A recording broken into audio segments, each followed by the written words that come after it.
Welcome to the Coach and Crew Show. Get ready to take things to the next level. And now, the host of the Coach and Crew Show, the coach, Charlie Krause. All right, everybody, welcome back. It's the Coach and Crew Show. It's College Football Weekly. As always, it's Tantor, a.k.a. Phil. Some of y'all know as Phil. Most of y'all know him by his screen name and alias, Tantor. The only one who doesn't know him by that is his son. And, whoops, I forgot to push. Welcome to the All of this is still new, so sometimes mistakes still happen. We're trying. But anyway, welcome back. It's been an exciting weekend of college football. A lot of ramping up. We got a lot to discuss today. Just some small topics, but a lot of discussions inside of those topics. We'll talk the college football playoffs. We'll talk if the committee got it right or not. We'll try to get in some bowl games, but mostly bowl games conversations are going to happen next week. We're not going to go in depth heavily for the bowl games itself. We're going to talk about transfer portal, and then breaking news, Batman, about 38 seconds ago, the 4 Heisman finalists were announced. We're going to save that for the end. We also have some just topics that we're going to chat about, and you see if you guys will be just as interactive as you like. Send your questions this way. We'll get to them throughout and try to post throughout. But starting with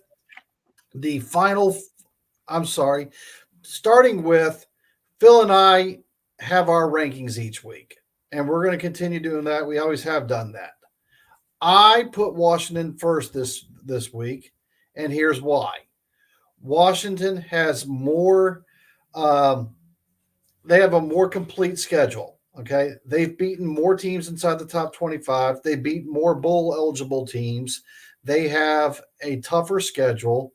And just all the numbers point to Washington, and this subjectiveness, well, on the field and on paper, well, we're not playing fantasy football. We're just not. Is Michigan undefeated and a high ranking? Absolutely. But I have Washington 1. I have Texas 3, Florida State 4, Bama 5, and so on down the list. Phil held serve and kept Michigan at 1. Texas the same.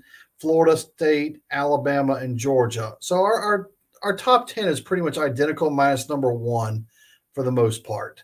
Where things get interesting is because of this team right here. So the Cheez-Its National Team of the Week did not get announced this week because it was not a full week. That's a regular season award. Phil and I came through, and I guess this is paybacks for Georgia having so much positive publicity on our show. Phil convinced me that Alabama, it will be this week's National Team of the Week. They did beat the number 1 team in the nation. I threw out 3 suggestions to Phil, and I said, I'll support any of the 3. I threw out Texas with the absolute demolishing of Oklahoma State, the statement win. I threw out Alabama, and I threw out Washington with another statement win over Oregon. And I basically said, Phil, I'll support you any of the 3. So, Phil, you're the one that basically chose this. I'll let you start expanding why Alabama is our national team of the week. Well, you look at the other teams. Washington is not a complete team. They don't have a defense. Now, they got a hell of an offense, but they don't have a defense. And the win against Oregon, well, it was a great win. It really was. But still, they've already done that once before. We've got Texas. They beat up on OK State. OK State's just okay, and a lot of other teams have beaten up on OK State. So that right there was not quite as impressive as Alabama beating a team that hadn't lost in 29 weeks in 3 years. So Alabama has to get it. They knocked off the 2-time defending national champion, and they did it in convincing fashion, where basically after that first drive, the UGA team didn't do anything. So got to give it to Alabama as being coach of the team of the week. And Saban's coach of the week too, quite frankly, because in his interview, he talked about after the first Georgia drive, he just completely threw out their defensive game plan and did another one right there, then in there, and shut them down the rest of the way. That right there is coaching. The only thing I'm going to say, and not argument to, because at the end of the day, I supported you on this one, and you're everything you said about Alabama is yes, but Washington, it's hard to beat a team twice in one season, especially That it when is, and a good team as in Oregon is yes, really, really good. But and yeah, so that's all I'm saying about that. I don't want to discount beating a team twice because that's hard to do. So that leads us to this Sunday afternoon at noon o'clock. Here are your final four. Michigan was seeded as the 1, Washington as the 2, Texas as 3. And I think everybody was okay with that and agree with that. Controversy then happened with Florida State and Alabama. And there's conspiracy theorists out there that have pictures of Kurt Herbstreit's background in his home where he changed the helmets in the back to mimic this before this announcement was made. If you've seen that report, there are statements and yelling outs by the Florida State Commissioner or the AD, the Commissioner of the ACC about this. I don't want to sound wishy-washy because look at Ohio State a couple years back when they won with their second string or third string quarterback and they won the national championship. And yeah, he put up points.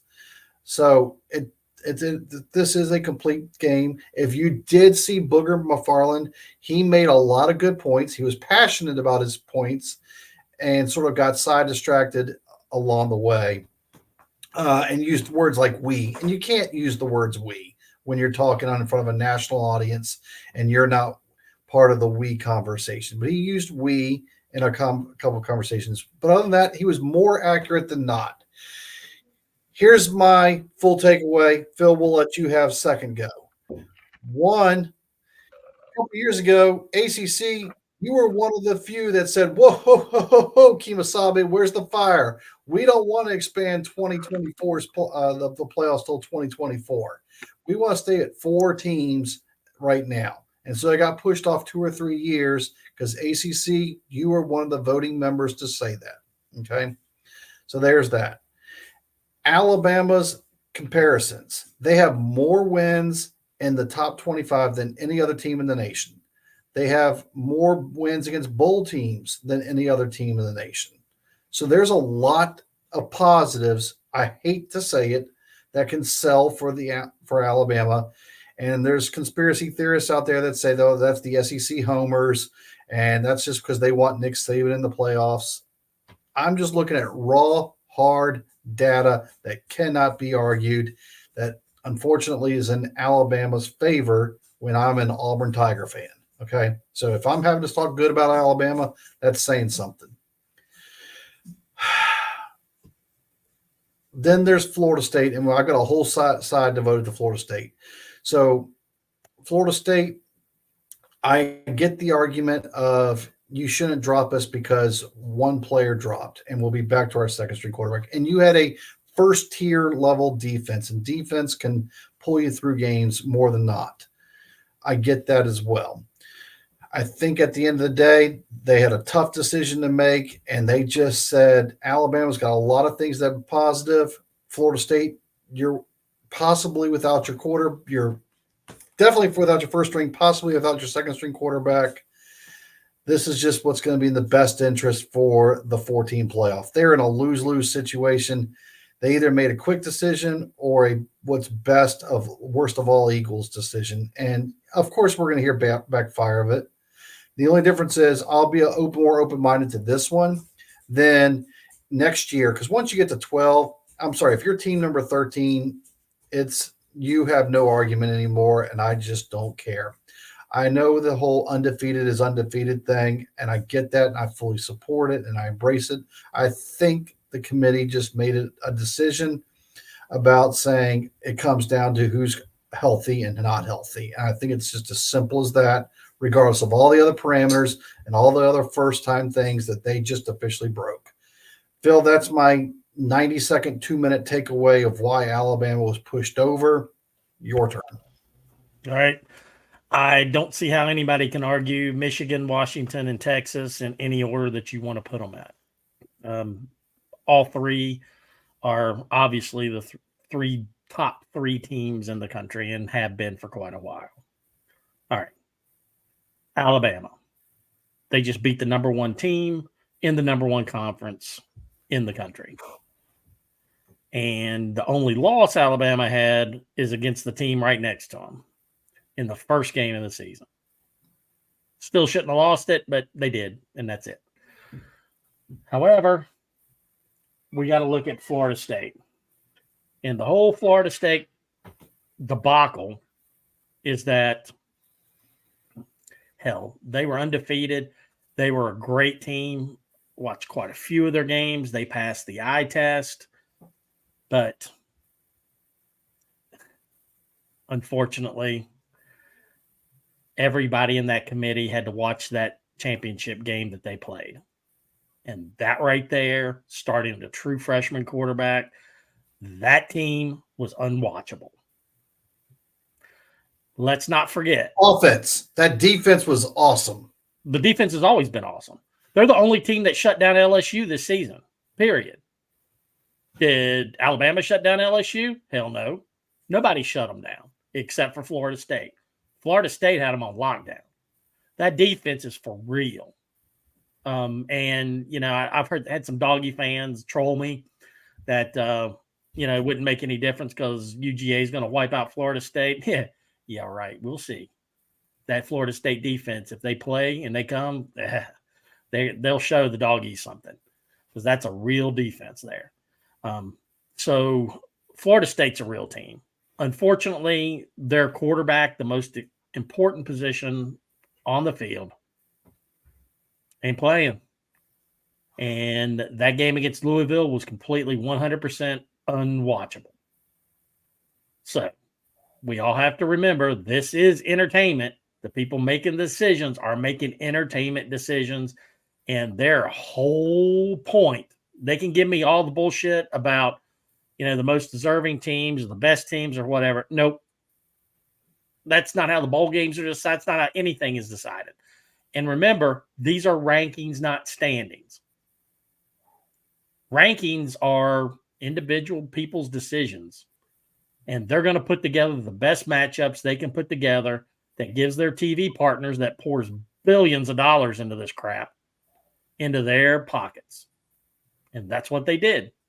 And I can't disagree with it. I have no desire to watch Florida State play again the rest of the season without their starting quarterback, period. I'm sorry. It's just not entertaining football. And I don't want to watch it. I do want to see Alabama play Michigan. And I want to see Texas and Washington play. And I think it's an entertainment decision. And I know that that's kind of BS. But let's take a look at next year. They've got 12 teams coming. We all know that's an entertainment decision, so they can put Notre Dame in every single freaking stinking year. And I guarantee you Notre Dame will be in it every freaking stinking pink year. And that just makes me sick that they have a 12-team playoff when it's not needed. 8 teams is fine. 8 teams is more than enough. And nope, they had to have it 12 so that Notre Dame could be there. And that's all for viewership. That's all for TV contracts. That's all for all that crap. So screw that. All their decisions are made for entertainment decisions. If they say it's not about the money, they're lying. It's always about the money. Couple points from our viewers real quick. We are having lots of comments. So this is either a hot topic. We appreciate the comments. Please keep them coming. We'll try to highlight some of the ones I'm reading quickly through. Rules change year to year. I'll expand on top of that. Not only do the rules change year to year, they change team to team. So we're looking at all the metrics and whatever, and Alabama and Florida State, and just trying to decipher who's there. Let's go to the Fiesta Bowl.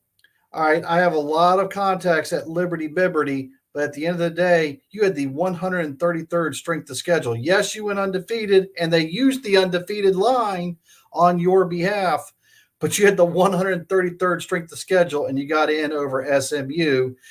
Using the same undefeated line did not help Florida State. So thank you for that comment there. Undefeated. There's a good one right there.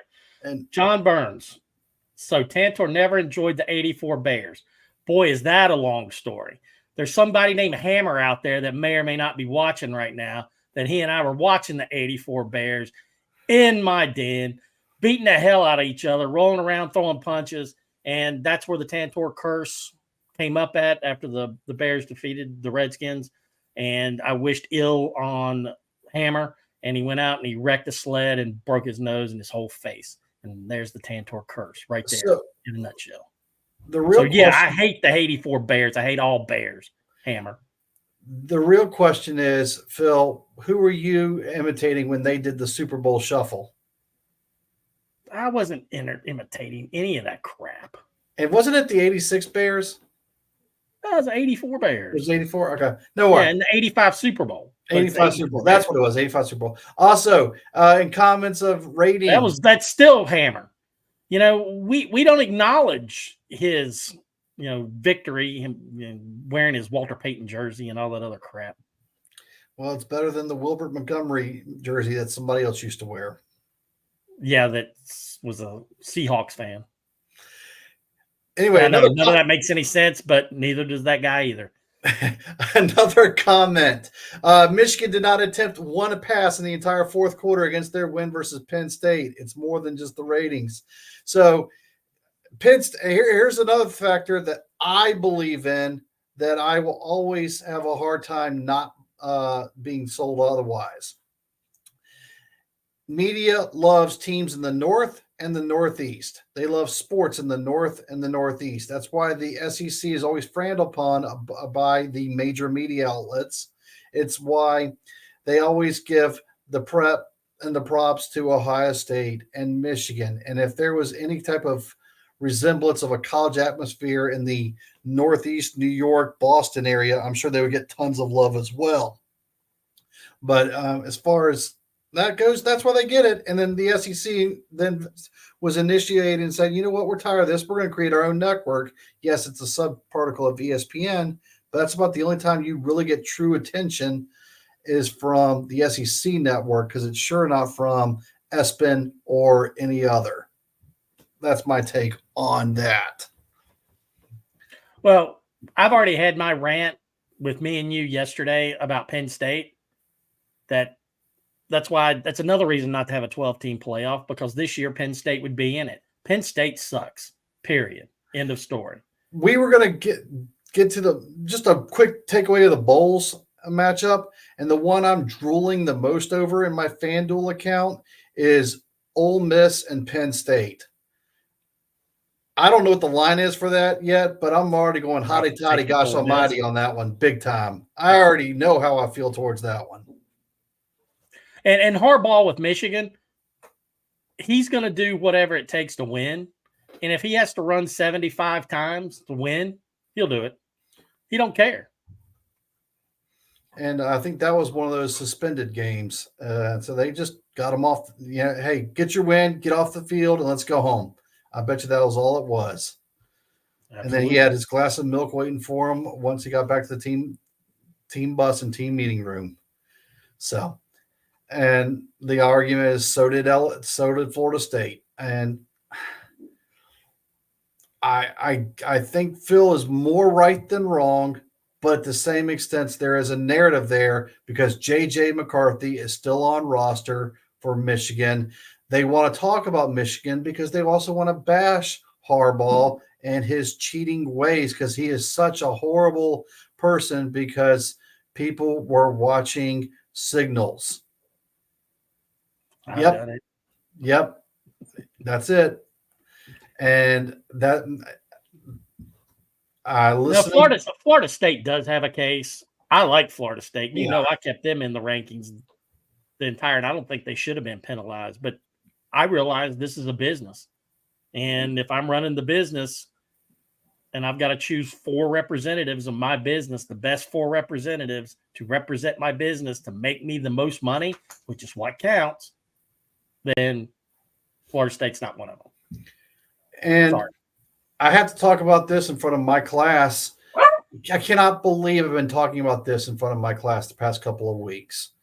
There's reasons why Kansas City Chiefs are at 4:30 on Sundays, at 8 o'clock on Sundays in a Monday Night Football. Yes, they're the defending Super Bowl champion. Yes, they have Patrick Mahomes. Yes, they have the best tight end in college football as well, but they also won it for one other reason. It's because of who Travis Kelce is currently dating. And the fact that they have to bring that up and show shots of Taylor Swift walking through the backsides of these stadiums and into the luxury suites and president's boxes and whatever, that's all part of the factors. And it's just parts I just don't enjoy talking about, don't care about listening about. Fun comment here, or it's not a fun comment, but I see the shot taken. Penn State should be abolished because of their child molestation and kept it hidden. Okay. Well, they tore down the statues. That's something, but it's dude. That's they ran an illegal prostitution ring for an assistant coach and underage boys.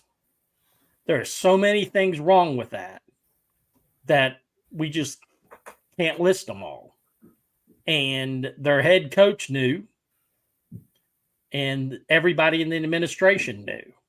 Everybody that was involved with the coaching staff knew. And there were coaches that came forth and said, hey, this is wrong and we're not doing it. And it was all swept under the rug and it was all hidden. And Penn State's guilty of so much disgusting shit, it's not even funny. So the fact that they even have a football team, not if I was in charge. Here's my final takeaway on this. The NFL is different in some. Yeah, but Penn State, they're popular with Mamba, that's for sure. The NFL is different in a couple of different ways. One of the ways is different is there's no form, there's no rankings, there's no discussion board, there's no groups, there's no panels. Here is how our playoffs are structured, and it's this tiebreaker, then this tiebreaker, then this tiebreaker, then this tiebreaker, and works everything down the line. It's an unbalanced schedule because you have 32 teams and you only play your conference opponents, certain conference opponents based off of where your one-loss record is. You play home and home inside your own division, and you only play 5 teams on the opposite conference, but they have it balanced performance and just the whole structure. I doubt college football will ever get to that level and get to that point because it's 133 teams, and in 2 years with Delaware it'll be 134 teams, and you're trying to get to 12. And how to get to 12 is going to be the trick then. But like I said earlier, when we get to 12, I'm not going to have any sympathy for 13, and it's until then, it's a flawed system. It's better than what it was. If you look at the evolution of how we came from this, we came from the Bowl Coalition, which put Florida State in the Orange Bowl. It put Alabama in the Sugar Bowl. It put Washington and Michigan in the Rose Bowl. But let's say Georgia went to the Orange Bowl as well. And let's say Florida State beat them as well. Florida State would end their season undefeated. Michigan and Washington would play in the Rose Bowl, and that's how the season would end. And the UPI poll would vote Florida State number 1. The AP poll would vote Michigan or Washington number 1, and we'd have split national champions. So from there, after the Bowl Coalition, it came because from 1950 to the 1990s, 10 times in 40 years, so 25% of the time, we had split national champions.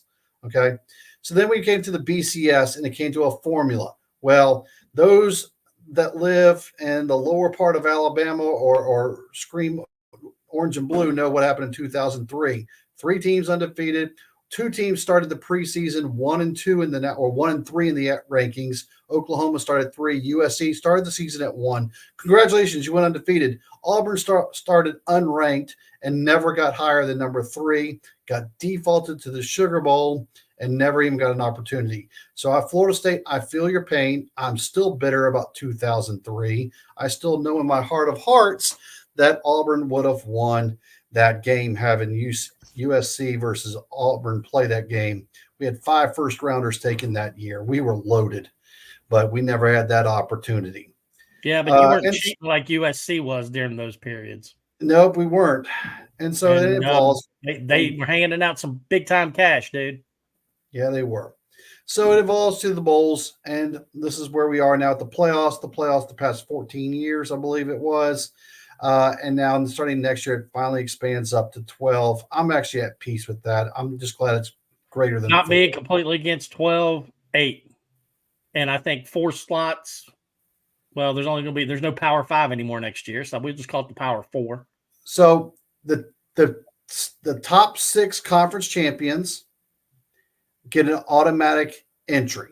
Okay, I agree with that. And then we can have 2 at large, and then that would be it in Tantor world. The top 4 each get a bye. So if Notre Dame is the number 1 team in the nation, the highest seed that Notre Dame could be is 5. Notre Dame cannot be higher than the 5 seed ever until I still say that the 12 seeds that they're going to have in that playoff is just to give Notre Dame an automatic berth, and that's bullshit. Well, that's a pity party for later. But well, I don't want to see the 3rd place Big Ten team play, and I don't want to see the 3rd place SEC team play. And I sure as shit don't want to see the 3rd place ACC or Big 12 team play. Well, 3rd place with 4 losses. 3rd place ACC. Unless it's my team, of course. Unless it's Georgia Tech, then shit, yeah, let's do it. So I would love to see the 3rd place SEC team take on a 2nd place Big Ten team or a 2nd place Big 12 team.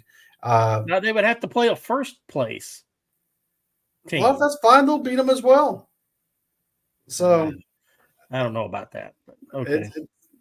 The SEC might have had a down year overall, but they were still top end loaded, and they will always be top end loaded. As long as they keep getting the money in, they will be top end loaded. So 8 teams, 12 teams. I'm at peace with it. I'm just glad it's 4. Everybody has. At least Ryan, I know I'm a homer. All right, I fully admit it. All right, Phil. Real quick, we're not going to spend much time on the bowls, but what bowl matchups raised your eyebrows when the announcements were made throughout the day yesterday? Liberty making a bowl, one of the New Year's Day bowls. Okay. A game that I don't want to see here in Atlanta, the Peach Bowl. I have no desire to see Penn State play. And then me not knowing where I'm going to be going, whether it's going to be wherever, it kept on changing all the time. It changed 3 times? Now it's Tampa. It was originally Birmingham, but then Duke and whoever so I guess if you're playing UCF, whoever you were scheduled to play beforehand, Duke had just played them last year in the bowl game, and the bowl's no, we don't want to play them. Those same 2 teams. Duke doesn't even have a quarterback now. The dude transferred. That's a different story that we're going to get to in a few minutes, but that's why I had already worked out lodging for Birmingham. I was all set for Birmingham. Tampa's better. I know Tampa's better, but now I've got to rearrange. That's right in the middle of my vacation, dude. They didn't call me ahead of time, and that's what I'm pissed about. They need to call me. This is Tantor's universe. It's all one dream of Tantor, and why Tantor's subconscious mind puts forth these hurdles to move around the bowl game, I have no clue. I think I'm twisted. But, all right, so I'm going to Tampa. I like Tampa, but it's right in the middle of my damn vacation, so now I'm going to have to, throw a curveball here. I'll call an audible. There's a couple of bowls that I think I'm going to enjoy watching. Obviously, your personal side. I'm disappointed Coastal Carolina didn't stay on this side of the Mississippi River, much less the continental United States. But where the hell are you going to Hawaii?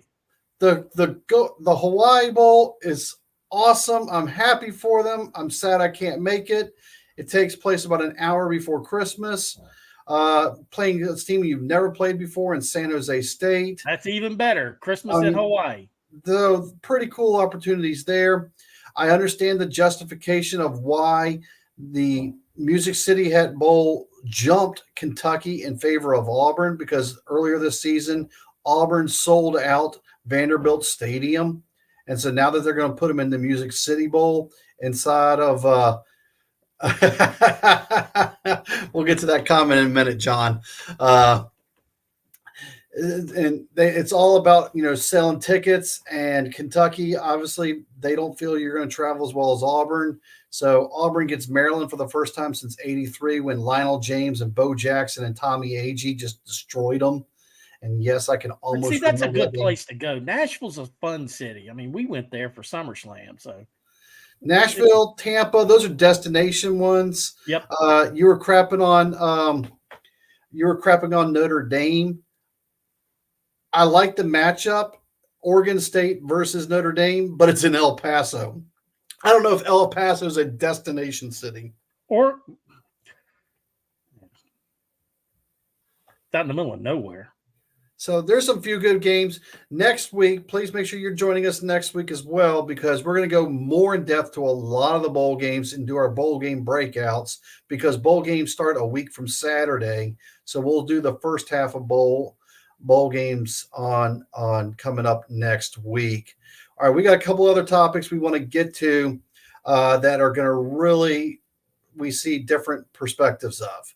So one, officially today, the transfer portal has opened. Okay. And as of right now, with the transfer portal, as of this second, there are 952 kids that have entered the transfer portal officially. The portal didn't officially open until today, and there's already 952 kids in there. CJ Stroud is one of them. We understand why the Washington State quarterback Cam Ward has entered, because Washington State is almost conferenceless. There's rumors going around why everybody out of Ohio State is transferring, because it sounds like rumor mill Ryan Day is trying to transfer himself to the NFL because he can't beat Michigan. So there's tired of everybody bitching at him. There's I don't blame him. No kidding.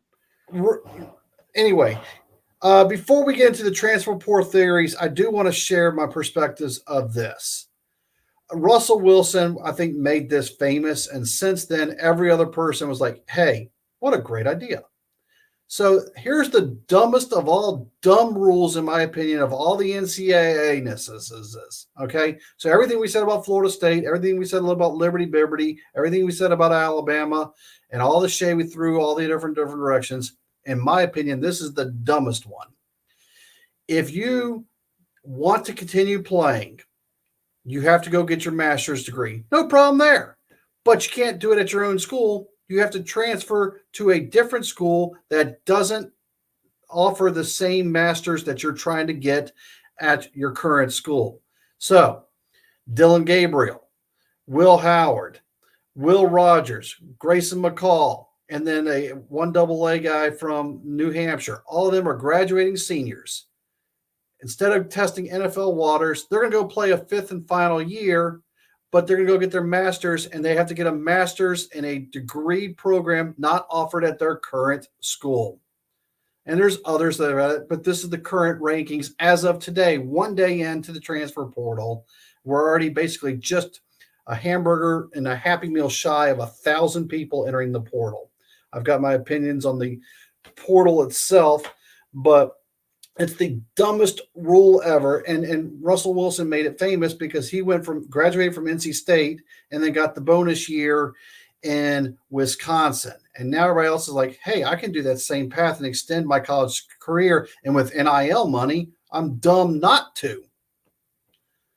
I think that's the dumbest thing alive. Let the kid earn the master's degree from the same school to which he spent the past 4 years earning his regular degree, unless he wants to transfer to a different school that does offer a master's degree where he's not located. If that is the case, true. But you know good and well, 90% of these kids are just wanting to extend their career, and you can't fault them for that if that's allowed. Now, my opinion on the transfer portal is a lot of different than Phil's. I don't fully support the transfer portal as much as Phil does. I do believe in the portal, but I do not support it as much. And there's already like basically 1,000 kids in there. Last year, it was something like 43% of all players that entered the portal came out of the portal with another team. That means 57% of all people that went into the portal never found a new home. That was it. They said goodbye to college football after they walked away and had to walk away because nobody took them. Nobody took them. So what makes you think the grass is greener? Why do you think you're better than what the coach was playing for you on that side of the fence? Show me why you think it's better. All right. So is that 40% of you can do that? Yes. But the overwhelming majority, boo-hoo, toughen up. You're a freshman. Learn to work your way up that ladder. Phil has look, dude, how can you say that when Coach Sanders went into Colorado and told 80 kids to hit the road? Wasn't their idea to hit the transfer portal. All right. You know, coaches, look, every coach that recruits is a lying bastard. They go out and they promise the kid the world to sign with their school to get their numbers up. And it's a numbers game anyway. Then they have to get them into school and they have to break them down. They have to decommission them, basically, to be what they want them to be. They go from being the best player on their team in high school most of the time to being, you know, quite frankly, one of the worst as a freshman. They're not seeing the field. They're actually having to do work in school sometimes, depending on which program you go to. It's just a whole different environment. So the kid ought to be able to leave and go wherever they want to because they were tricked into going to that school or paid. And if they're taking the money, they're taking the money. But they ought to be able to go wherever in the hell they want to go until they find some place they're happy. And then if their coach leaves, they ought to be able to leave too. And if they want to extend their career, they ought to be able to do that wherever they want to go too.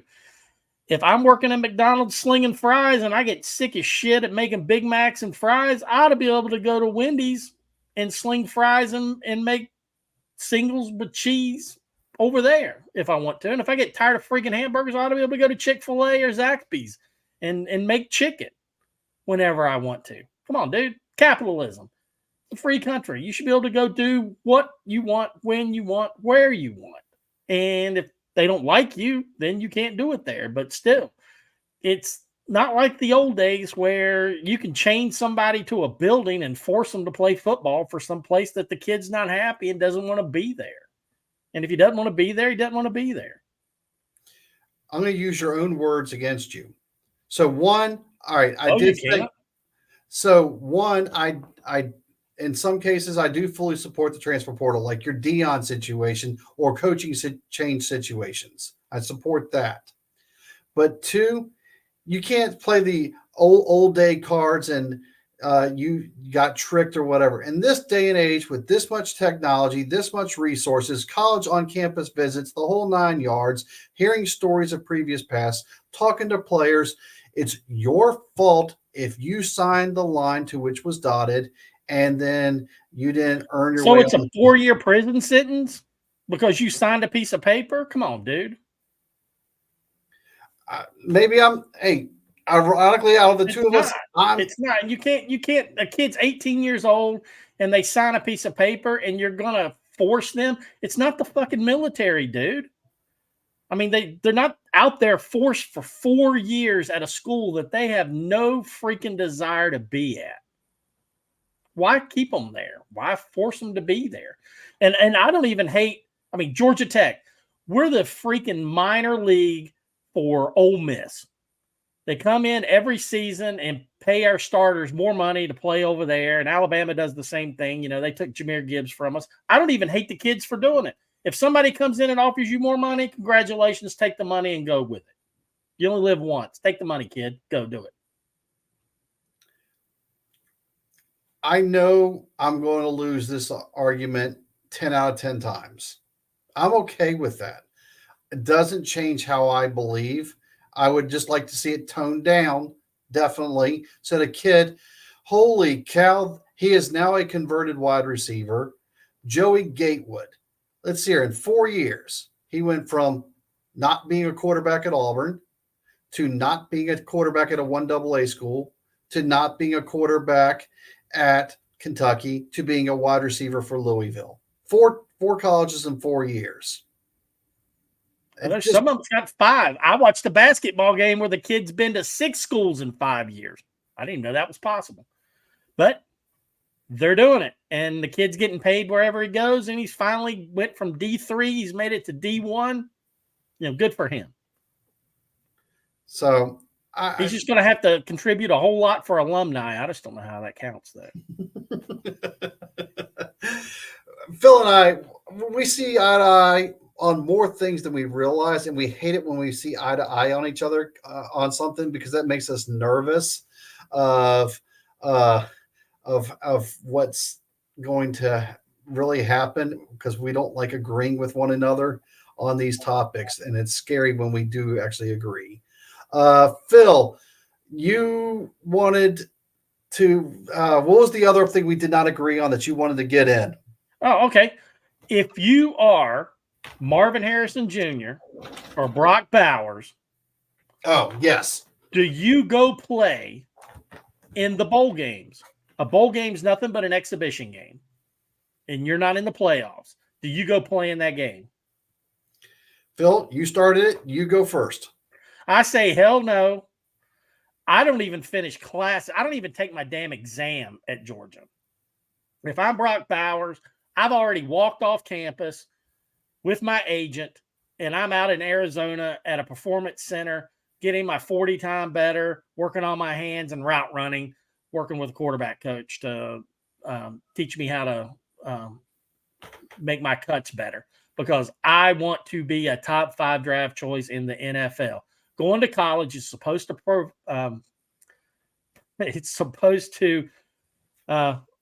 get you ready for a job, and college football did that.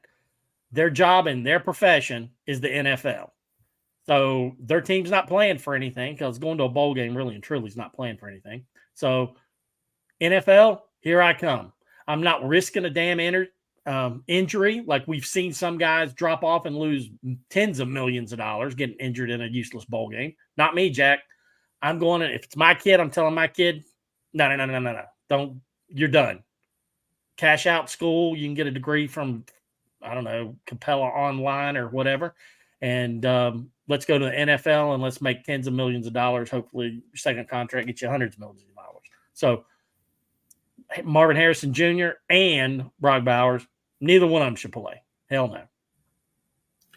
All right. I'm going to look at it from a couple of point of views. School admin side, Phil's comment about stopping going to classes and dropping out immediately. That's fine if you choose to do that, but you're going to owe us a check for that semester because you did not fulfill your duties. They sure as hell fulfilled their duties, dude. They played 12 games. They fulfilled every duty they needed to do. Going to classes. Now, I don't know about NIL money, if they have to give that back, because Brock Bowers has all these contracts signed with car dealerships and stuff. So that might be a whole different situation. He's going to have his business advisor. Let me tell you, ask Caleb Ewers or Quinn Ewers about his NIL deal with Ohio State, the car dealership, how much he got from that after all said and done. There's some fine print on page 37 of those contracts. All right. Here's another thing. I've never been an NFL coach, obviously, but if I'm looking at some of the general managers and coaches, and they just see the loyalty of the team, and I know Phil's already shaking his head and disagreeing immediately, but there's something. That's bullshit. What job's ever been loyal to one employee, dude? I get that. None that you've ever worked for, and none that I've ever worked for. So let's just stop that right now. You know that. Come on. There's something about the team mentality from a coach's point of view that infuriates me to no end when they put the I before the we. And I've never supported that, and I will never support the I before the we. I coach a team mentality. We get team results. I'll support you for your individual goals as they accomplish through the team. But when you put I before we, that's just something I cannot it's the mountain I choose to die on. Okay. And so, and I get it, but you know, the kids are going to do what the kids are going to do, and they're going to do what's best for them. And I'm all in agreement with kids doing what's best for them, because if they don't promote themselves, if they don't watch out for themselves, nobody else will. The NFL will chew them up and spit them out. And if it's not for their agent or their own doctors taking care of their bodies, NFL will use them up. And they've got to watch out for themselves. And college football does the same thing. They chew those kids up and spit them out. I mean, I can tell you right now, family members where the college coach told them they couldn't major in what they want to major in going to college because it would take up too much of their time from their sport. And that's bullshit too, but that's happened. I've seen it happen. So there's absolutely no loyalty to the institution, to their players. And that's why I gave Coach Key such praise with him going out there with his seniors, because he stands up for his players, and he does that more than most of these coaches do. I do think the college player gets a lot in return, especially now with the NIL money. All right. They get a free scholarship, or half of them. The attendance is not exactly stellar. I mean, hopefully the coaches are getting a weekly update of who all's missed classes and they're staying on top of them. But let's not play the woe is me card fully. No, it's a job. Being an athlete in D1 doesn't matter. D1, D2, if you're getting a scholarship, it's a job. And you've got a lot paid for, and there's a lot of benefits with food and everything else. But they tell you what to do, when you're going to do it, and how you're going to do it. And you know what? Good for you, and take advantage of that. And you better not feel sorry, and you better take advantage of that, because I've got family members who work 20-hour days, probably 40 weeks a year. Yes, 20-hour days, up at 3 a.m. to get to the gym at 4 a.m. So that way, when the players come in and they're ready to go at 5 a.m., he has his one chance to get his own workout in, does the schoolwork on top of all this, plus practices, plus his on his recruiting jobs on top of that, plus then has to go back and do the prep work for the next day, gets home about 11 or 12 o'clock at night, and then resets and does it again the very next day. So there's a lot of people that work their butts off in college and do a way more, and they don't make a single penny. And so I don't feel much sympathy for someone who gets very nice NIL money that can't go to class and that feels that their brand is bigger than the school. So it's a passionate subject we both feel extremely about. I'm not the full side of a windshield wiper different than Phil, but it just sounds like I'm on a full windshield wiper different than Phil. Am I glad that the kids are getting more now than unfortunately than when we were in school? Absolutely. Absolutely. That's not what I'm not saying. Well, when I was in school, our athletes got hookers, and drugs. And then the fake show up jobs. So, some of that stuff was pretty cool that they can't give them now. And so it's where we're at, and it's what we're doing. Final topic before we get to our rundown. Not even a few seconds before we went live, the 4 finalists were announced for the Heisman Trophy. And it's real, Tantor. He's old school, so he printed it out. It's on real paper. I cut a tree down specifically for the Heisman list. So all you arbor people out there, screw you. I cut a tree down. He's the type of person that prints the directions. Damn right. I have a real map on paper. And when he has looks at the salad bar and they tell him it's $19, he's like, "No, I'm not paying for everybody, just myself." And if you've seen this progressive, right, that's bullshit. I've never eaten at a freaking salad bar. Screw that. Anyway, the one wide receiver on the list is Marvin Harrison. There's 3 quarterbacks: Jaden Daniels, Bo Nix, and Michael Penix. If I had to submit a vote today, and listen, the one award we don't get a vote for is Heisman. I don't have a vote for that either. I'm at peace with whoever wins. I'll fully embrace all whoever 4 wins. deserving. All four deserve it. All four are well earned. I would vote today for Michael Penix, but I probably won't even watch the Heisman ceremony because I'm okay with whoever wins. Phil, I don't know how you feel about it. I mean, yes, I am okay with whoever wins. That's beyond a shadow of a doubt. I mean, I favor Marvin Harrison Jr. because I truly think he's the best player in college football. I thought that the quarterback for Ohio State that entered the transfer portal sucked. And for him to be able to do what he did without a quarterback routinely being able to get him the ball is amazing. But if Jaden Daniels won it, he was incredible. I mean, he was on a LSU team besides his wide receivers kind of sucked. And he's a phenomenal player. And Penix, I voted him top player, top quarterback in the country in our poll, in the Football Writers Association. And Bo Nix had a hell of a season too. So I can't say anything bad about any four of these guys. I just know who I'd like to see win, but that just might be a bias on my part. But, I hate Ohio State.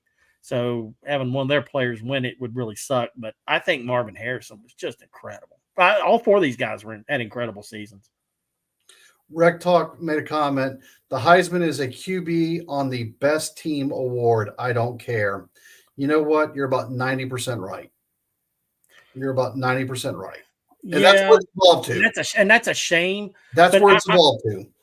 Yeah, but I think Marvin Harrison was incredible. So was Jaden Daniels. Jaden Daniels was incredible. So, listen, I don't know what the NFL scouts physically look for when they're looking at like how does he where does he hold the football, his time of his release, and all that kind of stuff.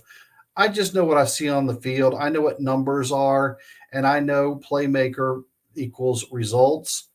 It would be hard for you to argue that even if Jaden Daniels doesn't win the Heisman Trophy, he's not one of the first names, if not the first name taken off of the NFL board.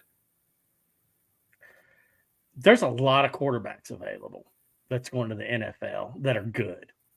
And I saw a grade on Bo Nix as a second rounder. And I'm looking at it, I was like, he's got to be in a West Coast offense. I think some of these guys are going to have to fit an offense that they're going to. But like Jaden Daniels and Penix both have cannon arms. So, that might open them up to a little bit more people. But Marvin Harrison Jr., damn, he would look great in black down here in Atlanta. But any quarterback besides what Atlanta's got with the Falcons would look great there. So they need to take. He's going to be long gone before Atlanta gets a pick. Yeah, but Atlanta needs to get him a quarterback. I mean, my God.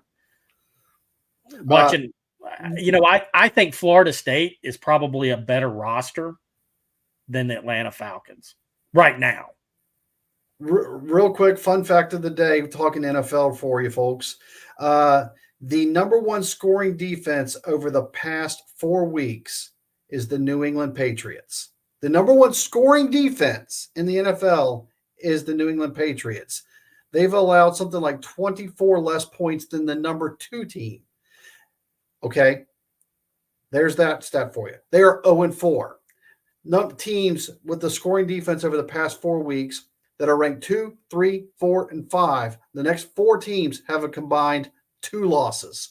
The New England Patriots, 0 wins, 4 losses. So that's quarterback, it's New England. It's not golf. Low scores don't win. Until they change the rules of football, you've got to score to win. And that's what you have to do. You have to score. So go do it. All right. To our rundown. The NCAA net rankings officially came out today. This is the college basketball. Thanks for attending Rec Talk. Have a good show tonight. This is a day-by-day ranking. It updates daily. It's based off of several different factors. And we'll get into this heavily as we move towards closer to spring. But I just wanted to introduce this out to you folks, that this is something you're going to hear about a lot come January, February, and into March. This is how it's determined who makes the brackets. So it's based off of road wins and your quality of opponents and all that kind of good things. So initially, the initial rankings, top 4 teams, Houston, Arizona, Creighton, and BYU. These will change by Sunday. Well, it's exam week, so there might not be any games. By next week, these will change on a day-to-day basis until numbers settle down. But the official net rankings are now out there. That's all I want to say is expose people to the fact that these are now out there. That's all I have to say about that. Phil, final comments about today's show. I love today's show. Thanks, everybody, for watching. One final comment. Randy Orton, the Viper, he's now on SmackDown, signed with them. And he's going to take on the Bloodline. Daddy's back. That's right. Randy Orton, RKO, out of nowhere. All right, folks. Thank you again. Hey, lots of viewers this week. Good stuff. Make sure you follow us, hit the like, tell your friends and family members about it. If you want us to talk about something next week, hit the comment, put it in there, and we'll see what we can do. Yeah, absolutely. Right now, we're projecting out bowl games, and we're going to have some other fun stuff we're going to talk about. And if you want Tantor to talk about women's college soccer, put a comment in there too. With that, there's a visual image about that because I ran that show that time, and I had a total of 12 viewers. So,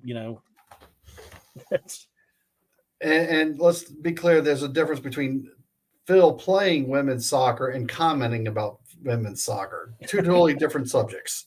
So I am very knowledgeable about women's college soccer. Folks, thanks for watching. We'll check you again next Monday night, 7:00 Eastern on YouTube. Again, thank you. Like, comment as you did heavily today. Subscribe. We'll see you next time. Have a good week.